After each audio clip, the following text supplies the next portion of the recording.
Ja fa mesos que els agents de trànsit dels Mossos d'Esquadra denuncien que no disposen de l'equip necessari per treballar i fins i tot que el que tenen és defectuós, com ara cascos que no estan homologats o que tenen la visera trencada.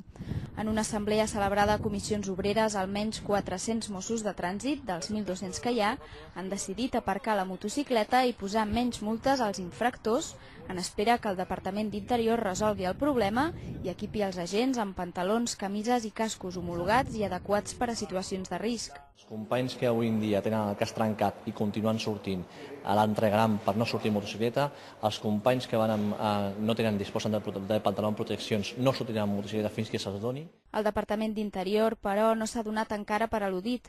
Avui mateix Joan Saura ha assegurat que ni tan sols ha arribat cap petició dels sindicats.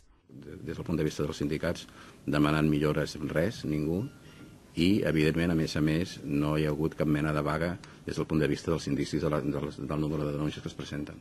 Al final de l'assemblea que va celebrar-se ahir es va aprovar també que, a banda d'aparcar les motos, els agents dedicaran més temps als serveis assistencials, de manera que n'invertiran menys a patrullar i posar multes.